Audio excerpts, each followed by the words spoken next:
Welcome, everybody. Thank you for joining us on Taylor Tuesday.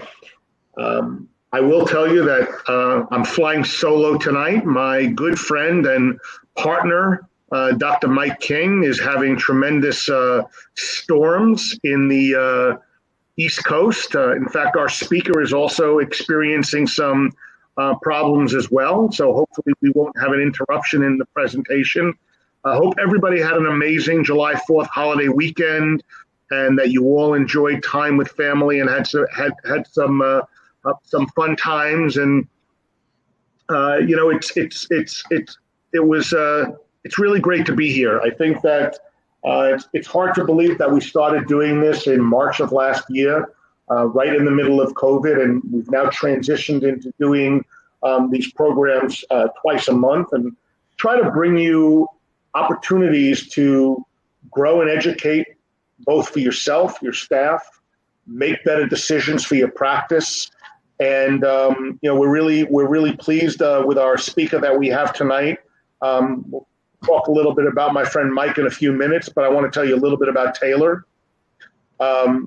Taylor Medical was developed to promote a community, to promote a family. We wanted to make sure that not only did we provide you with quality products, but we educated you on how to bring things into your practice. So these webinars that we have every other Tuesday are archived on our website. If you go to the www.taylormedical.com and look for the term webinars in the upper right-hand corner, all of these programs are archived. So if you're watching this program and you feel that your staff would benefit from hearing the guest speaker that we've had, you can show it to your staff. So it works really, really well. I'm looking at the list of attendees, and I'm glad to see some old regulars have come back. A couple of names I haven't seen in a long time. I won't call you out and embarrass you, but I am very, very glad and thankful that you've come to join us. For those of you who don't know about Taylor Medical, it's not just about what we do for the practices, but we believe in supporting the profession. We have already set up 2 scholarships for the Pediatric Medical Educational Foundation so that we can give money back and help students who are going in school. So we believe in giving back. It's community. And I can tell you that we have 29 vendor partners, and I believe that there's not a thing that you could purchase or use for your practice that Taylor can't provide for you. If you haven't had a cost analysis done, please get it to us. I mean, obviously, if you have an Excel spreadsheet, that's great. We have a format, vendor, item, description, unit of measure. You can email that to admin@taylormedical.com, and either Carla, Ashley, or Siobhan will get that to you. If you can't easily provide it, give us some of your most recent invoices. If you want to target certain items in your practice, we can work individually on the different items. But our goal will be to provide you what I call an apples to apples versus an apples to orange cost analysis. Apples to apples meaning everything that you currently purchasing those same products, with the exception of if you're maybe buying from Henry Schein and buying a Henry Schein Band-Aid, we're probably going to give you a Medline Band-Aid. So that's how Taylor works. We don't charge anything for membership. Our goal is to just make you a better practice and help you get great outcomes with your patients. I have the privilege of introducing tonight one of our founding vendor partners who has been a big supporter of the podiatric profession. You very rarely go to a trade show without seeing the Redi-Thotics booth around, and I'm grateful for the support that Mike Friedman gives to the podiatric profession. Mike has been a certified podorthist since 1998. He is the president and founder of Redi-Thotics from 2008. He has actually designed all of the devices that he makes available for you to have for your patients. And Mike, I'm going to turn it over to you. I'm going to let you talk, and I'm going to kind of disappear unless I see that you have technical problems with the storm. But I'm actually going to take my picture off the screen and turn the program over to you. All right, let me slide over. Perfect. Thanks so much, Ira. I've watched a lot of these Tuesday night chats and really excited to actually be part of one live. I'm going to talk about over-the-counter orthotics, how they can benefit your practice, how you can grow income, not just with Redi-Thotics, but the genre in general. What do we look for? There are some tips we can all do in a practice that are beneficial to patients as well as the practice itself. In general, we're going to talk about adult orthotics. Redi-Thotics has a full line. We're going to go over some tips on how to market them, who they would work for. Pediatrics, there are a lot of options out there, not just us. Some tips about peds and when to use them, and even dress orthotics. Sometimes bigger is better. We usually think less is more with dress orthotics, but sometimes we can sort of miss patients, miss revenue by focusing only on high heel orthotics. So we'll get into that a little bit later. So when we talk about adult orthotics, in general, and again, doesn't have to be Redi-Thotics. There are a lot of great other brands out there, but most practices have protocols for custom orthotics. There's no reason you can't have a simple protocol for over-the-counter orthotics, rather than this was the widget I ran across at a trade show. And so I threw a bunch in my closet, and hopefully they work. There are other ways to go about it. We're going to consider the arch height that the patient actually needs, just like we would in a custom orthotic. How rigid is the device? There's no law that says every patient with all these different indications has to have the same rigidity in their device. And then we look at heel cup depth and other characteristics. And another thing to think about in your program, because this will directly impact how you're dispensing, how profitable you are. The result for your patients is, do you want to actually take the time and effort to mold orthotics, prefabs? Do you want to add accommodations, a simple dancer's pad or a Met bar? Those are some pretty easy ones. And another thing to consider is, why are we even using these adult orthotics that are over the counter instead of a custom? Is it temporary? Is it a permanent solution? Patient just didn't need a custom, the indication didn't warrant it? Or are there maybe some financial concerns, especially during and after COVID, where customs might not be a good fit economically? And of course, the most important one is, what indication are we addressing? So the first type of orthotic I'm going to go over are posted over the counters, which they're fairly new phenomenon the last 5 to 6 years. Previously, posted orthotics were always custom, and they were much more stable than over the counter in terms of rear foot motion control. But Redi-Thotics manufactures, 3 different ones. Other companies manufacture them as well. Our Comfort type of orthotic has a 3-degree rear foot extrinsic post.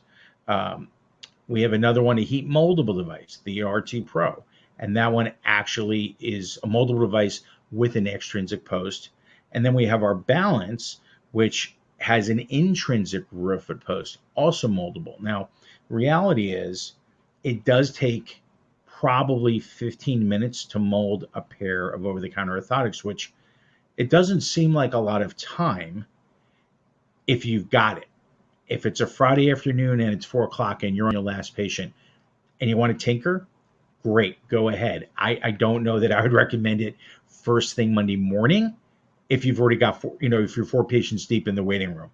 But if we look at them compared to custom orthotics, the reality is most of the over-counter posted orthotics have a polypropylene shell, which is going to be awfully similar, if not identical, to a custom orthotic. So reality is, as far as function, maybe not price, because obviously that's two different things, but as far as function, you can get pretty close to a lot of what you're looking for in a custom orthotic with a posted over the counter. Doesn't mean you have to use them, but it's something to consider.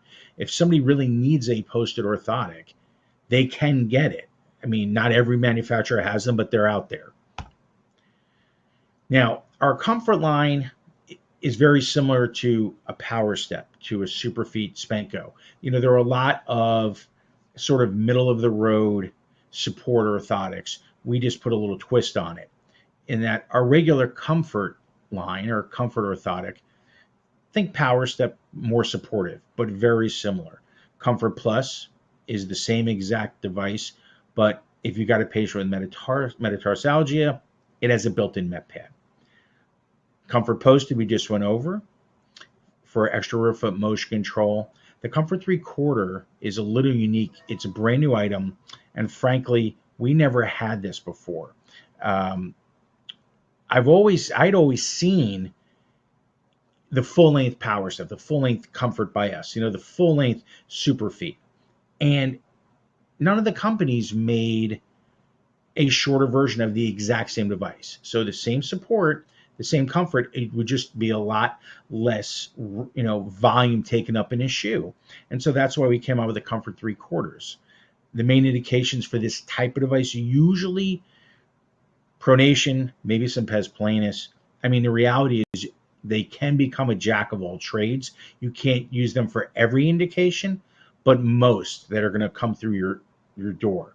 Versus custom orthotics, so they're going to have the same or similar materials. You're probably going to use them with very similar results, especially for plantar fasciitis or metatarsalgia.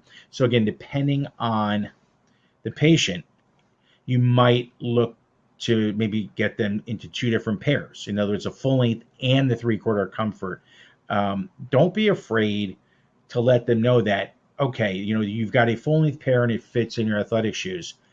But if you've got a patient that can't wear their sneakers to work, they need to put something in that other pair of their shoes or whatever their work shoes are, whether they're work boots or casual shoes. So a Comfort 3/4, a different 3/4 device certainly can help out with that.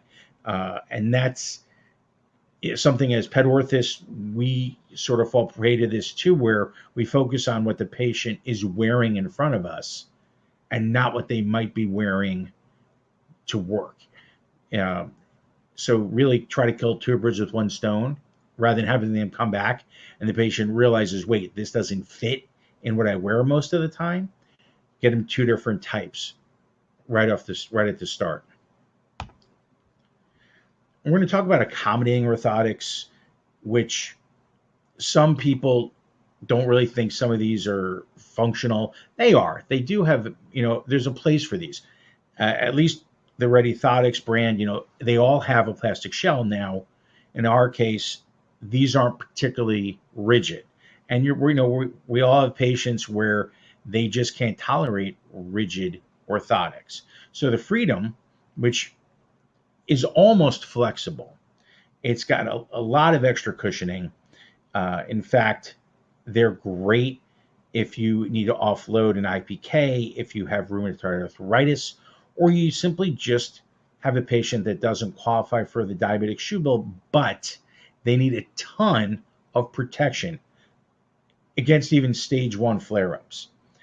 If you need a little more support, the Flex, which is its direct cousin, literally same shell, just a little more, a little less flexible, a little less padding, fits a little better in shoes. But we are looking at pes planus, arthritis, non-qualifying diabetics. And here's the difference. When we have patients that are diabetic, I would prefer they were in custom orthotics, depending how at risk they are. But that being said, if the pes planus isn't too bad, meaning they're not subluxing, or they're not really broken down, then we can get by with these. However, there are times when, and you'll be doing your patient a favor, there are going to be times they need to get a custom device. I wish we could always get them an OTC, but there are times when they'll fare better with a custom.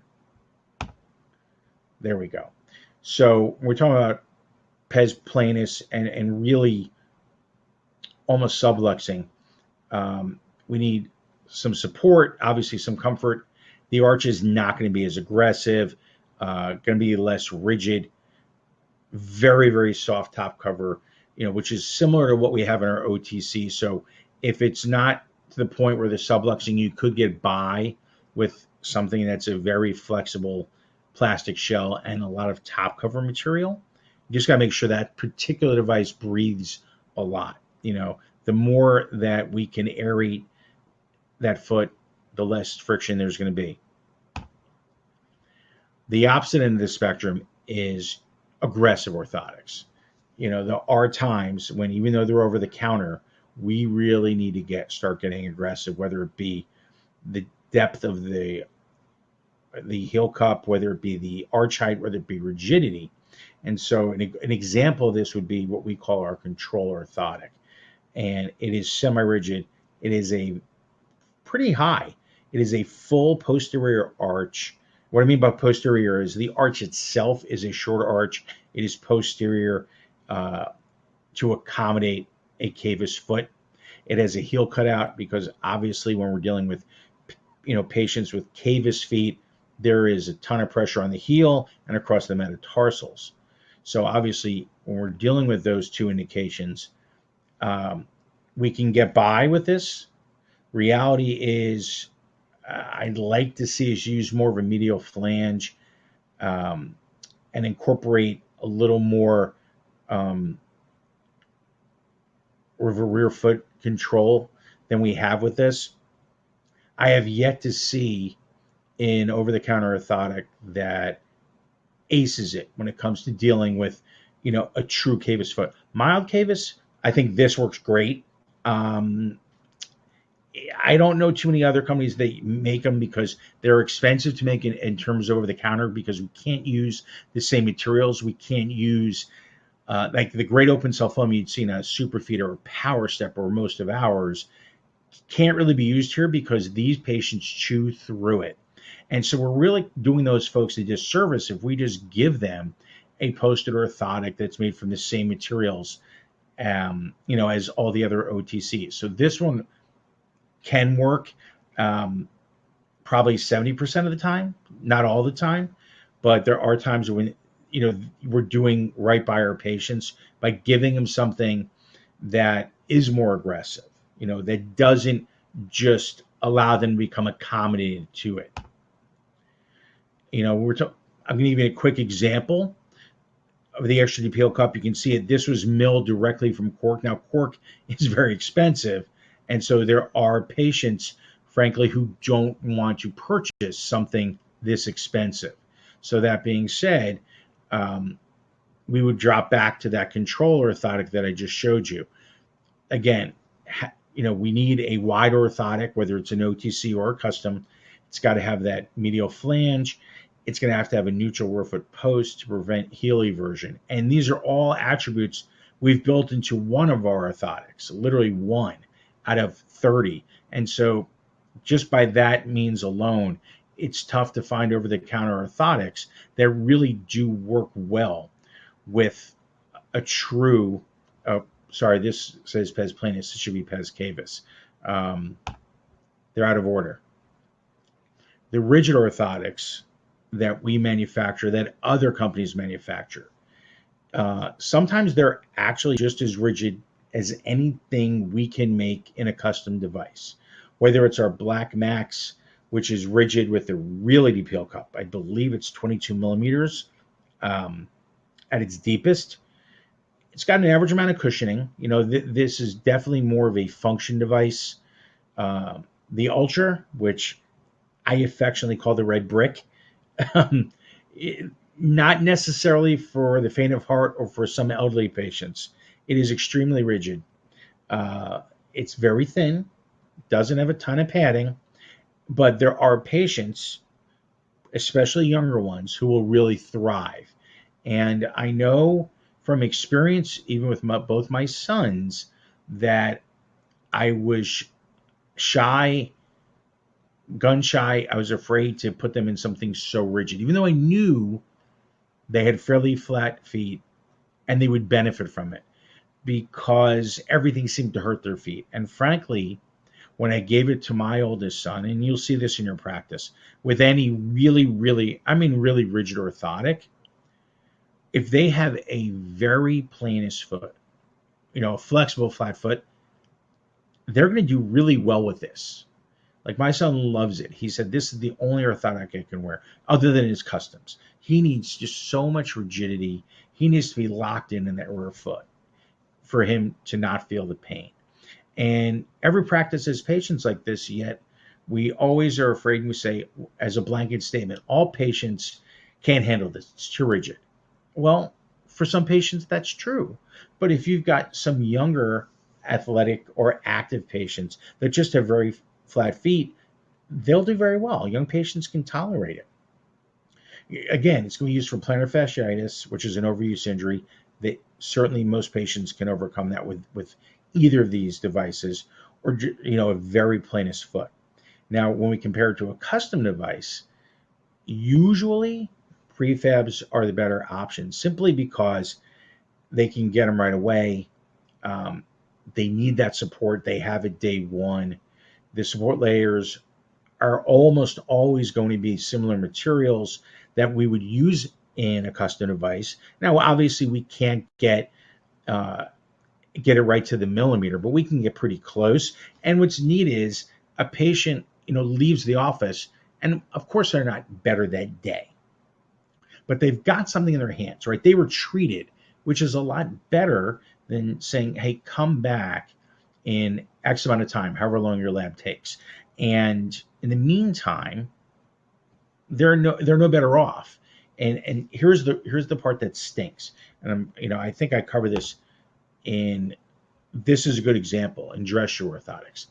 There are pads, I don't know what you'd call them, but they're gluable, they're stickable, literally in grocery stores for $1.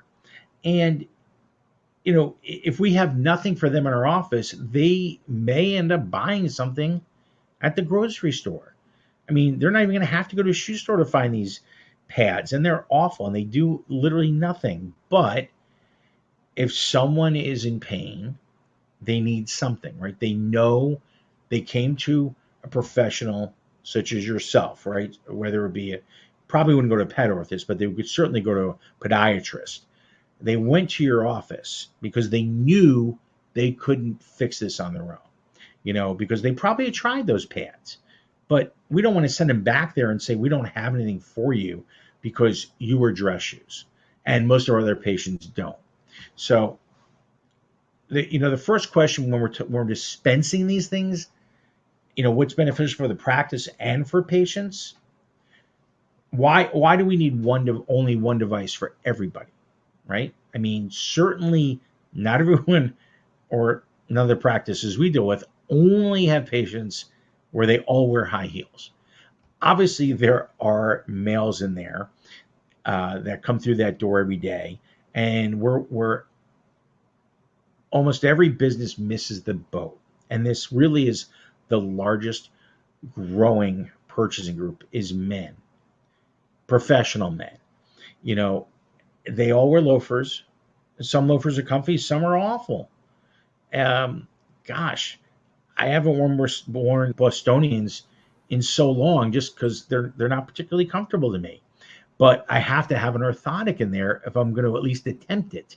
And so, a tip would be obviously we're going to market, our 3/4 device or our sulcus length device to females that are wearing high heels or wearing flats. But don't forget about the men in your practice. Even if they have work boots, these full length devices are literally 1/16 of an inch, the entire device. They will fit, and you'll benefit, they'll benefit, it's a win-win. They leave there with, wow, I can actually put something in my work boots. And the stuff they get in stores is really not particularly comfortable, nor is it good. It's usually foam, which bottoms out on big guys within a couple of weeks. So do the practice a favor, do your patients a favor, and don't neglect the male patients when it comes to dress orthotics. We always talk about, what's better, a custom orthotic or an OTC. And we always look at the device that I'm showing you, which is polypropylene and some foam on top, and they're very narrow, they're very rigid. And the thing about these is there's usually no posting, because in dress shoes it's very, very difficult to actually get devices to fit, let alone have them posted. And so for that reason, even when I was making custom devices, I never had great success with ones for dress shoes. We could get them to fit into one, maybe two pairs of shoes, where we'd be better off saying, hey, here are 2 or 3 different styles that can fit in most of your wardrobe. And that would have served the patient a lot better. And they would have kept coming back to refill those and purchase more as they run out. That would have benefited them in the pocketbook and as far as their shoes. Briefly, I'm going to talk about kids. We manufacture 4 types of kids because not all kids have the exact same feet. Going to briefly ask the question that should always be asked: why do I have a single device for kids? Right? Who's to say peds can't use a full-length device, whether it be rigid, whether it be semi-rigid?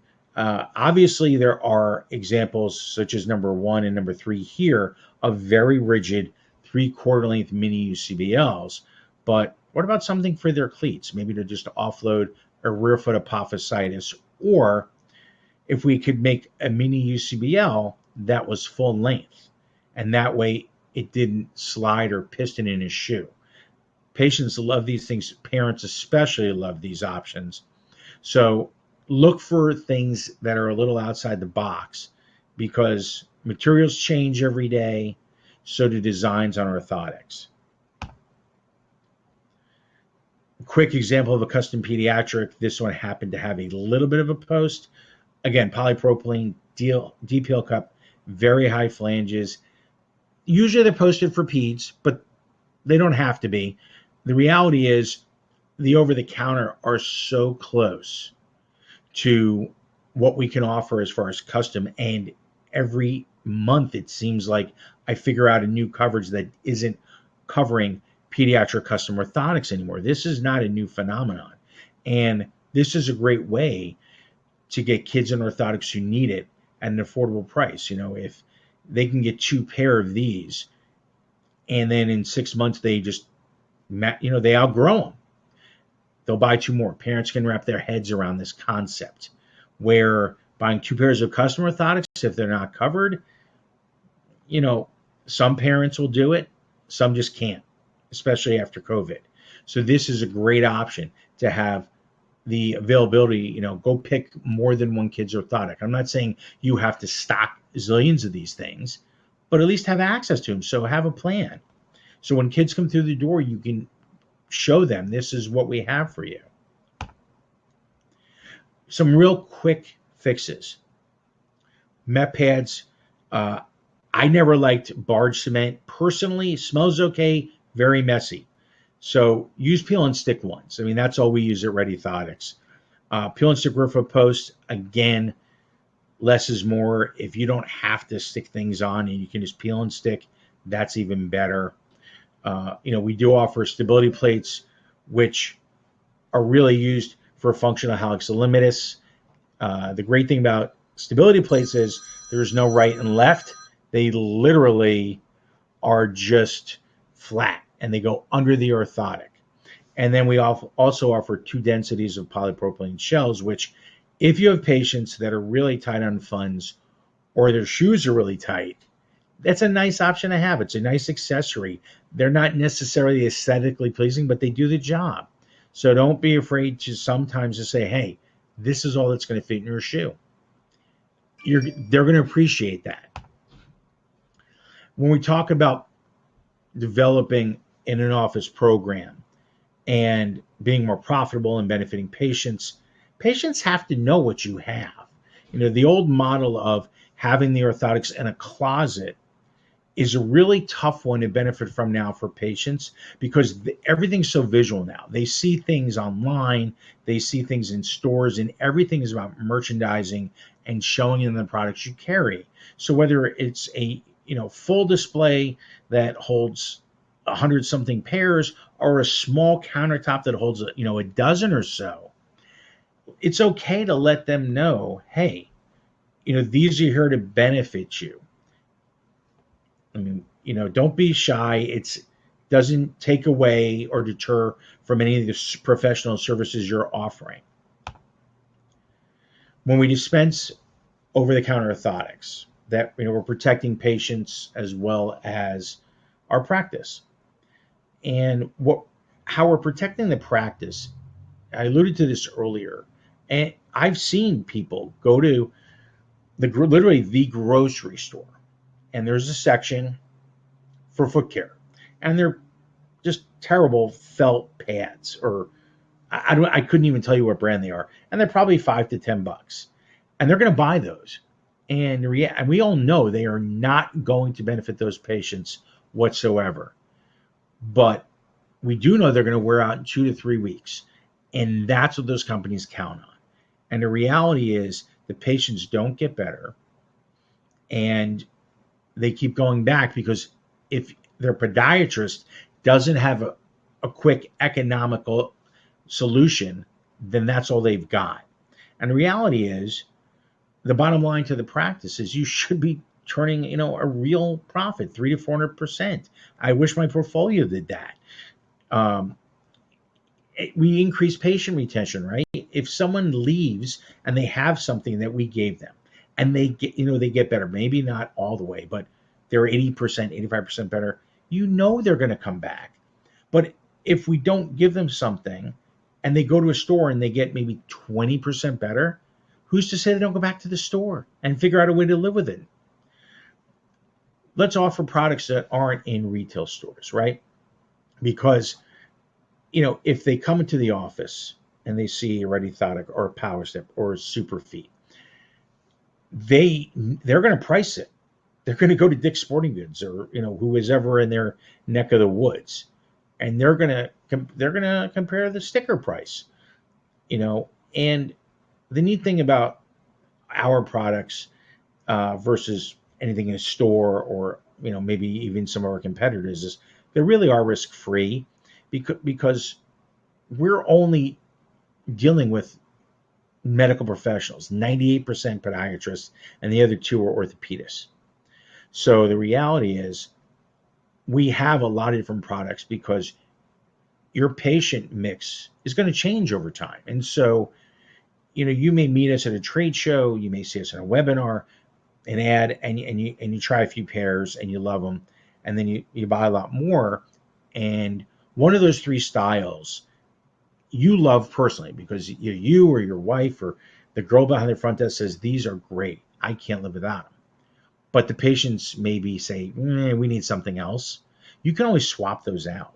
It doesn't cost you a penny. You literally just you have to let us know, hey, I'm returning 12 of the really, really rigid one, and I need the really accommodative one for my diabetics. Okay, it doesn't cost you anything because guaranteed there's another practice that is the exact opposite of yours. Every practice is different, and that's why we make so many. Some of our competitors have almost as many, and that all goes back to not having a widget for all of your patients. They'll appreciate it, and so will you. I know it may be easier at first to have one widget, but long term, the practice will benefit. When we dispense OTC orthotics, again, make it your own program. Don't get pigeonholed into a single type of orthotic. You mix and match. You swap up based on what your patients need. We even give you an option. If you want to do retail packaging, that's great. studies and statistics show that patients are very retail oriented these days. They will gravitate towards retail boxes, but if you prefer just a plain generic bag, we can do that too. We don't have any minimum orders, because every practice is different. Some stock lots of these, some order one at a time. If you had the time and the inclination and you really wanted a design that we hadn't thought of or nobody else had, we can make just about anything within reason. It's got to be able to be mass produced. So we're not doing custom orthotics, but if it's a simple thing like putting your own logo on it, we can do that too. But a tip, when we're talking about no minimum orders, when you're ordering a single pair for a patient, I don't care who it's from, whether it's us or some online catalog, whatever that freight is, you should be charging that patient. Don't be afraid to charge that patient, right? So if your normal price is on Redi-Thotics, for example, is $59, and you ordered a single pair of men's 17s, which, believe it or not, we do manufacture and actually sell plenty of those. I guess there's some big feet out there. That being said, that guy's not buying size 17 over-the-counter orthotics anywhere else but your office. So don't eat those $10. Pass it on. Charge him $69. He's going to love you just because you actually gave him access to something that worked and fit, where he can't get that anywhere else. That's a huge benefit. When we talk about orthotics, how do we know which one to use? I know at Redi-Thotics, we really live by the motto, try a pair on us. You don't owe us anything, except hopefully we can get some honest feedback from you. And if you don't like them, that's okay too. We didn't start with 30, we started with 4. And through recommendations and trial and error, we grew over the last 14 years. If you're not really sure and maybe you're a little overwhelmed, or you can't just tell from a website, or you don't even want to take my word for it, you get a free sample ring. Check them out. I think we send you a dozen different ones. And then you can say, hey, there's 2 or 3 that I actually want to try and wear to see what they feel like. And you can do the same thing with kids. Free always means free. If you need anything, contact us, 877-740-3668, or customer support at Redi-Thotics.com. Thanks so much. Mike, thank you very, very much. Dr. King, the storm ended in your area. How are you? Good. No power until about 8:40, but I made it, or 8:30, but I made it. Well, I was just about to compliment Mike Friedman. I think he did a fantastic job presenting the products. And, Mike, I've got a question I want to start out with. You talked about, the devices. And I guess my question is, have you found that utilizing the over-the-counter product help you as a precursor to determine if a patient could actually tolerate wearing the custom orthotic at some point? You know what I'm saying? I mean, I do, and we did. Even when I was actively practicing, it was a great test model, especially if we had patients that, had very, very flexible planus feet. Because frankly, if they couldn't tolerate a middle of the road over the counter, I was going to waste my time or theirs with a fairly rigid custom orthotic, because I knew it wasn't going to end well. I would rather ease them into it, and it may take a year for them to get used to over the counter orthotics. And even at that point, they might only be relieving 50%, 60% of their symptoms, but at least at some point they could train themselves to realize, okay, I think I need more than what I'm getting from this OTC, because there are patients that are afraid of custom orthotics. The thought of them just frightens them, whether it be sticker shock or they're going to be too rigid. My friends have them and they can't wear them. And so it really is a great litmus test for, future use of custom orthotics. Well, I can tell you that's what I did in my practice, but I appreciate, your comments, and obviously I think other people think that way. That's why we got that question. I know that you talked about some of the marketing tools and things that you recommended. And I'm not sure because it's very possible that I wasn't paying attention when you said it. I know that you have over 30 different pairs of devices. Do you recommend that if people are going to start out with a sample set, even though you give them a ring, to look at, are there 3 or 4 pairs that you see that are most commonly used that you even recommend that doctors get started with, and then looking to expand based on maybe pathology? Somebody comes in and says, hey, Mike, I got a patient who's got XYZ.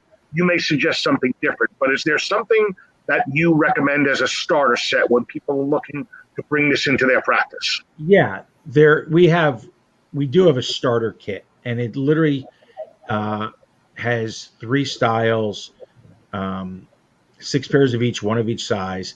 Our Comfort, which is our middle of the road device, good for plantar fasciitis. Some pes planus, we would give them a single rigid device, and then we would give them a 3/4 length device. And so there's no law that says they have to start with those 3, but those are by far the 3 most popular. And then, they may want to add on ancillary devices, whether it be pediatrics, depending on the practice. It might, if they're in a metropolitan area, they might need more of the executive dress orthotics. It certainly depends on where you practice and what your patient mix is. Without going to too many of them, there are 3 main ones. Obviously, the 3 that any practice starts with really depends on how they were trained. Certain practitioners really do well with very functional OTC devices. Others do much better with more accommodating types. So, by starting with our 3, you sort of get one of the best of both worlds.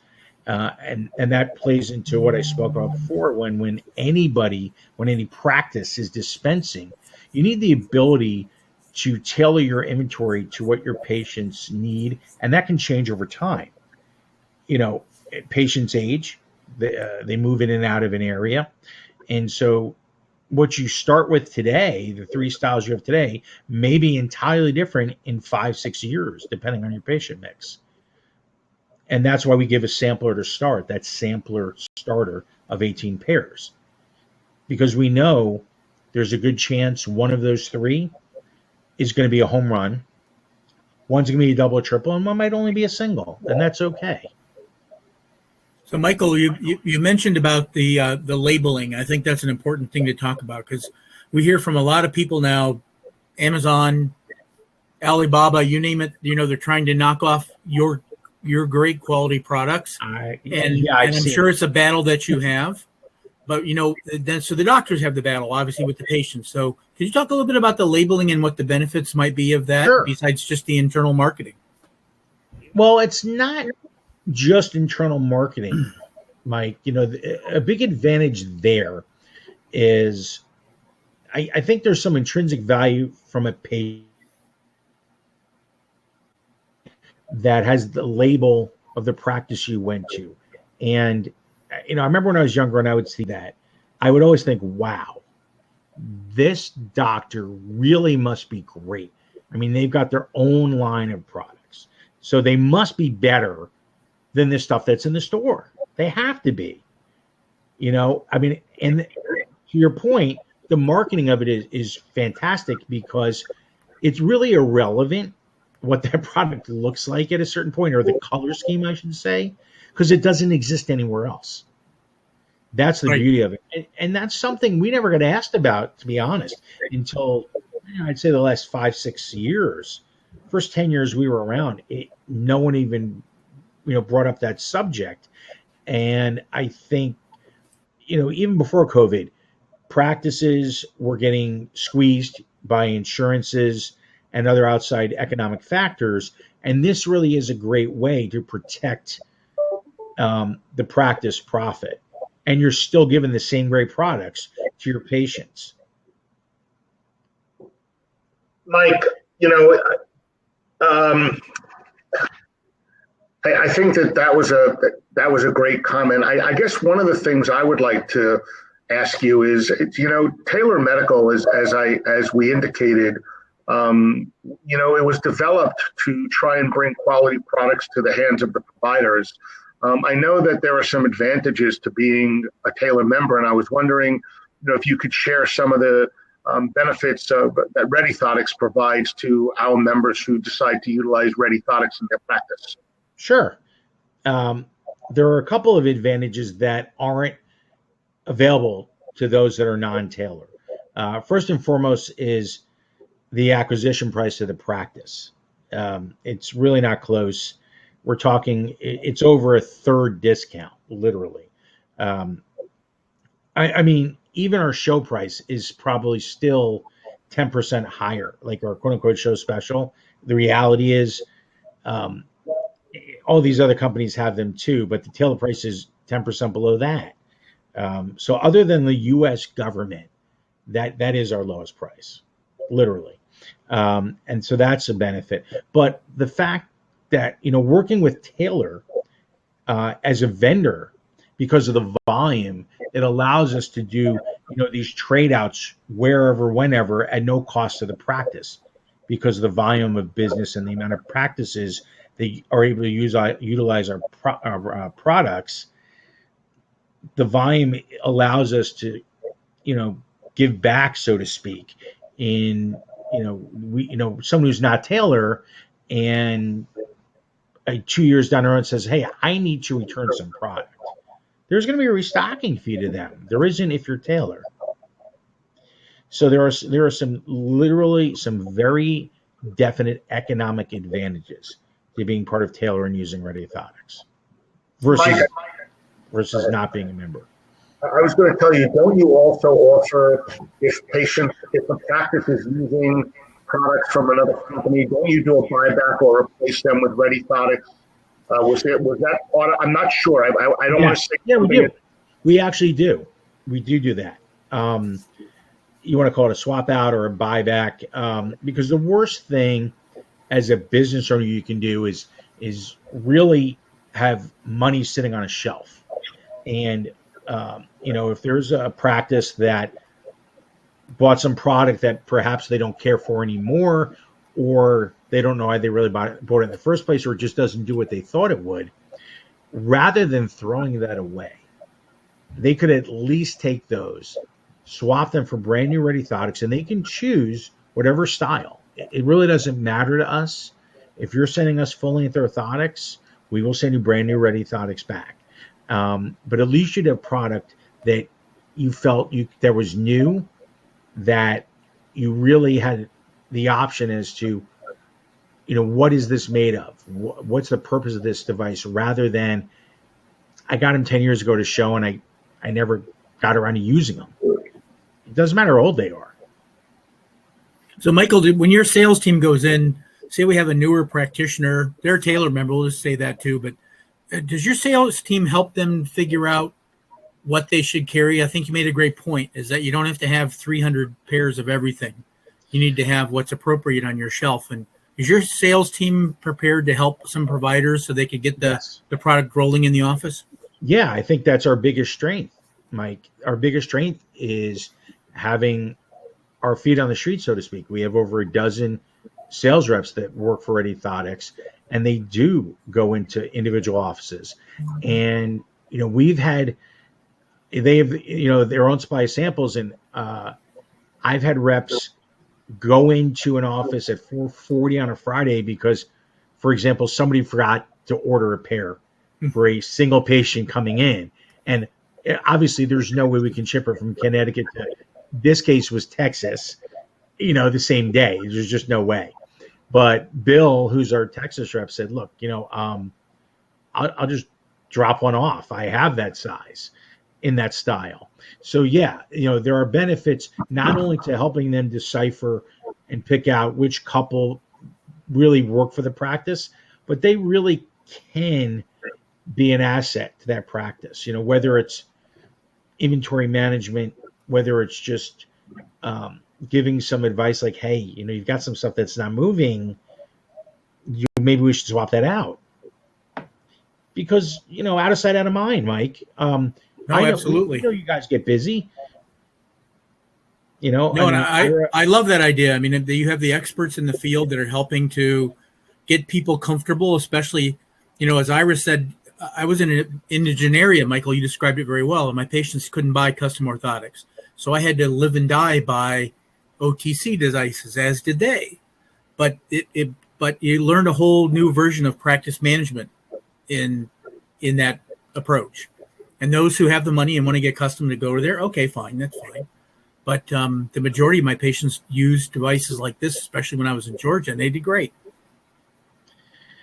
They can be a real asset. And, having the reps in the field is just another tool at the disposal of the practice. It's kind of a crutch, in all fairness. Not that running these programs is difficult, but there's a lot of other stuff going on. If it's one less thing you have to worry about and the rep and the girls can run this, then it's one less thing the practitioner needs to worry about. At this age, I need every crutch I can get. We'll take it, Mike. Mike, just out of curiosity, I don't know that I know that we've discussed it when Mike brought up about some of the private labeling, but, if somebody wants to do private labeling in their practice, what is the process? Is there a minimum thresholds? Is there, how does it work if a practice wants to get their Redi-Thotics logoed with their company name? It's not a tough process. Really, the minimum order, bare minimum, if you're a Taylor member, is 8 dozen pairs, or under 100 pairs, 96 pairs. All we need is a logo. We will work with them artistically, because obviously some logos don't pop on a dark blue background or a red background. So what we'll do is we'll work with them to make those orthotics look as though they're a real brand, right? We're not just slapping a label or a rectangular label on top of an orthotic. They will look like a retail brand, except that it'll say Dr. Smith or Ankle and Foot, etc. on there.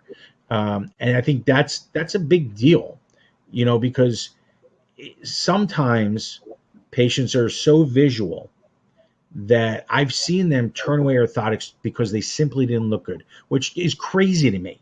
It makes no sense, but it happens. So if we can make, just from a simple logo and a couple of emails back and forth, a really professional looking device with a minimum order, that practice is going to have a really powerful, not only marketing tool, but a tool to treat their patients.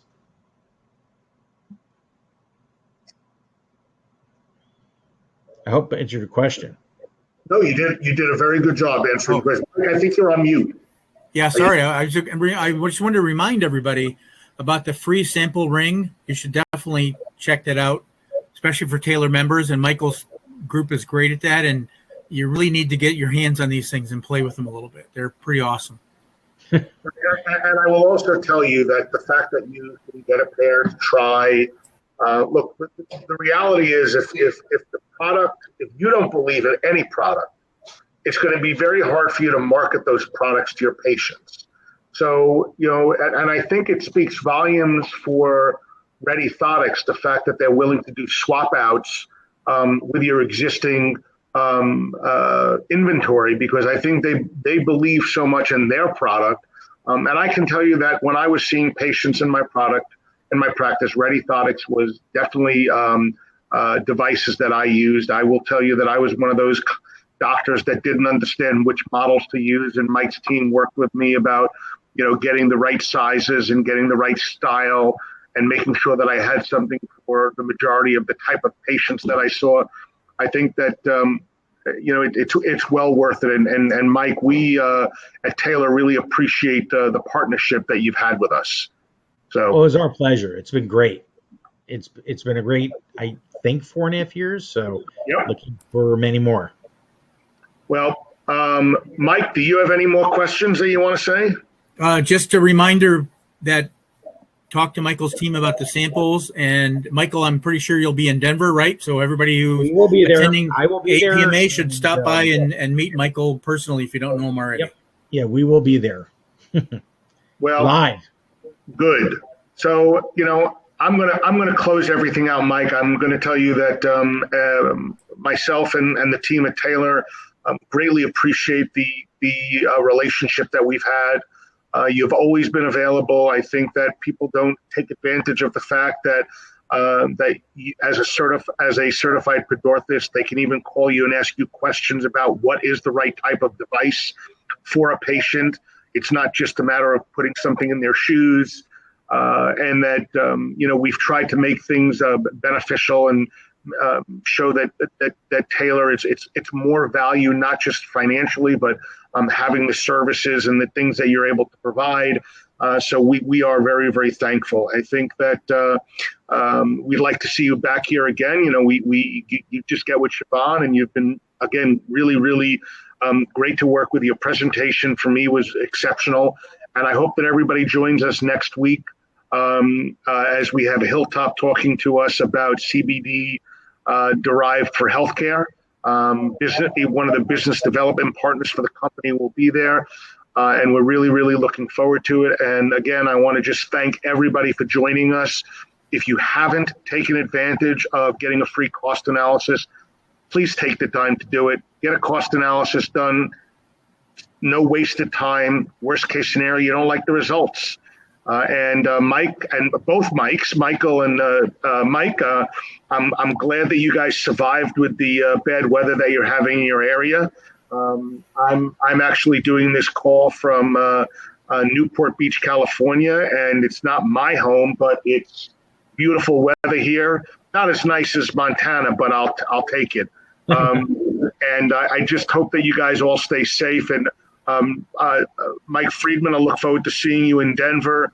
Mike King, I'm sure I'll speak to you this week. Thanks. Thank you, Michael. Thanks, Ira. Sorry I was late, but power's back. See you guys. Have a great night. Have a great night. Bye. Bye-bye.